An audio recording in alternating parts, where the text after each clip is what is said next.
ایک جگہ جاتے ہوئے دیکھا کہ بھائی ایک گھر سے سامان جا رہا ہے، تو خیال ہوا کہ یہ سامان جو جا رہا ہے، بعض دفعہ ایسا ہوتا ہے کہ بھائی کوئی لڑکی شادی ہو کے کسی گھر میں گئی لیکن اس کی شوہر سے بنی نہیں، پھر یہ ہے کہ بس واپس چلی جاتی ہے میکے۔ تو مجھے دل میں آئی یہ بات عجیب پہلی دفعہ کہ بھائی شوہر سے بنی نہیں، اب وہ چلی گئی کہیں اور سے، اس کو رشتہ آ گیا، بھائی کہیں اور اس کی بن گئی، اس کا گھر بس گیا، وہ آباد ہو گئی، ہو سکتا ہے، ممکن ہے۔ بھائی ساتھ رہتے تھے، بنی نہیں، الگ الگ ہو گئے، بہت ممکن ہے کہ بھائی نہ بنے، کوئی کچھ بگڑا نہیں، وہ بھی آباد ہو گئے۔ تو اسی طرح اور بھی رشتے ہیں، ہو سکتا ہے بنی نہیں، پھر وہ الگ ہو گئے، جدا ہو گئے اور پھر برباد تو نہیں ہوئے، ٹھیک ہے بھائی چل پڑے۔ لیکن ایک اللہ کا رشتہ ایسا رشتہ ہے، اگر اس سے نہیں بنی کسی کی، اس سے اگر کسی کی نہیں بنی تو پھر وہ بربادی ہوگا، وہ کبھی آباد نہیں ہوتا۔ کوئی کہے مجھے شریعت سے مناسبت نہیں، مجھے سنت سے مناسبت نہیں، کسی پیر سے نہیں بنی بھائی، مناسبت عدم مناسبت کا تحقق ہو گیا، کہیں اور رجوع کر لیا، ہو سکتا ہے کہیں اور بن جائے اس کی، لیکن اگر خدا سے نہیں بنی، خدا سے نہیں بنی تو پھر اس کا کچھ بھی نہیں بنے گا، سب کچھ ہی بگڑے گا، وہ بربادی ہوگا، جہنم واصل ہوگا۔ جس کو شریعت سے مناسبت نہیں، سنت سے مناسبت نہیں، دین سے مناسبت نہیں، خدا سے مناسبت نہیں، نعوذ باللہ، پھر تو وہ شیطان بنے گا، جہنم واصل ہوگا۔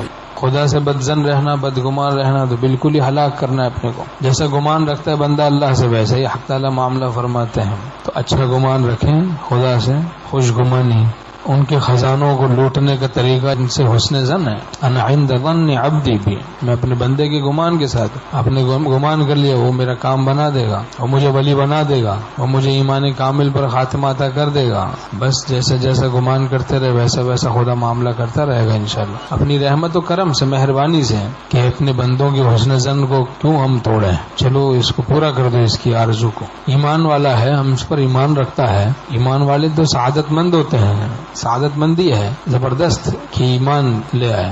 تقوی میں خوشگمانی کا اثر ہے، گناہوں میں بدگمانی کا اثر ہے۔ متقین کو خدا سے خوشگمانی پیدا ہو جاتی ہے اور فساق و فجار کو رفتہ رفتہ خدا سے بدگمانی پیدا ہو جاتی ہے۔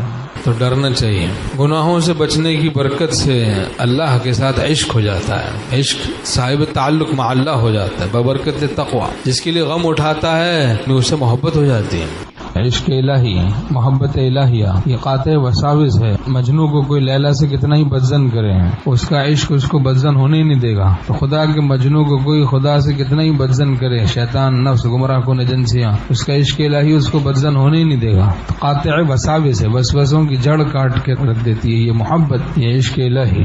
اور اللہ کے راستے کا غم دنیا بھر کی خوشیوں سے بڑھ کر ہے، اللہ کے راستے کی تکلیف دنیا بھر کی راحتیں مل کے گارڈ آف آنر پیش کریں کہ عظمتوں کا حق نہیں ادا ہوتا۔ رب السجن احب الی مما يدعوننی الیہ، اے رب یہ قید خانہ، حضرت یوسف علیہ السلام فرماتے ہیں مجھے محبوب ہو گیا، جس طرف یہ عورتیں بلا رہی ہیں برائی کی طرف، گناہ کی طرف، اس کے مقابلے میں قید خانہ مجھے نہایت محبوب ہو گیا۔ تو یہ اللہ کا عشق اور محبت کا اثر ہے کہ معصیت کے، گناہ کے مقابلے میں مصیبت محبوب ہو جاتی ہے۔ یہ مصیبت گوارا ہے، مرنا گوارا ہے، لیکن گناہ کرنا گوارا نہیں، مر جائیں گے ایمان کا سودا نہ کریں گے۔